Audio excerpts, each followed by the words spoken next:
संतों की दिव्य आकृतियां दिखी जो पहाड़ी गुफाओं में ध्यान मगन बैठे थे, जैसे कोई छोटी सी फिल्म चल रही हो। यह अनुभव इतना जीवंत और रहस्यमय था कि मैं उस पल को आज भी महसूस कर सकता हूँ। तुम कौन हो? मैंने जोर से पूछा। हम हिमालय के योगी हैं, एक दिव्य आवाज़ ने उत्तर दिया।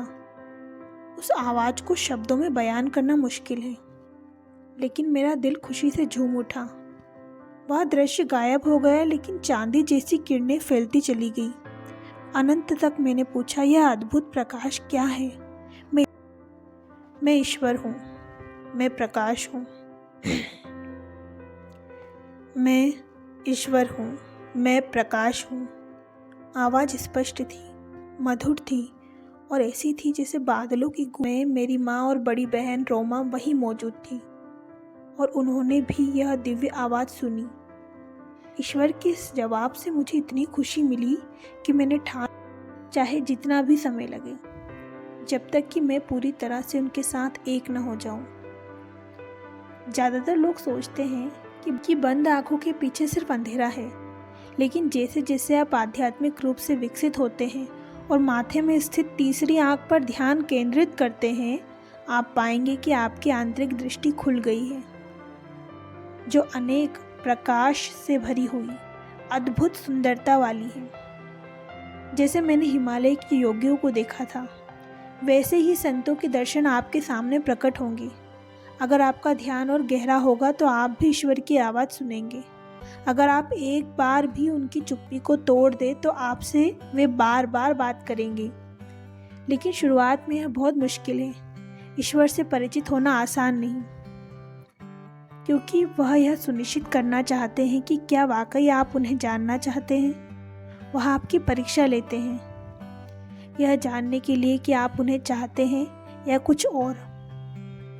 वह तब तक आपसे बात नहीं करेंगे जब तक आप उन्हें यह विश्वास नहीं दिला देते कि आपके दिल में कोई और इच्छा छिपी नहीं है।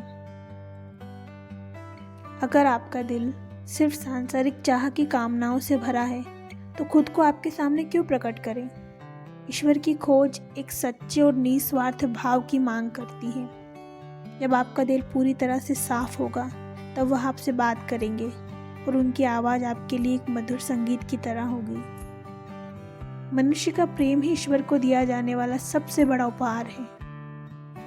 यह सारी सृष्टि मनुष्य की परीक्षा के लिए बनाई गई है। इस दुनिया में हमारे आचरण से यह स्पष्ट होता है कि हम ईश्वर को चाहते हैं या सिर्फ उनके उपहारों को। ईश्वर नहीं कहेंगे कि आपको उन्हें सबसे ज़्यादा प्रेम करना चाहिए, क्योंकि वह चाहते हैं कि आपका प्रेम बिना किसी दबाव के स्वेच्छा से दिया जाए। यही इस ब्रह्मांड के खेल का सबसे बड़ा रहस्य है।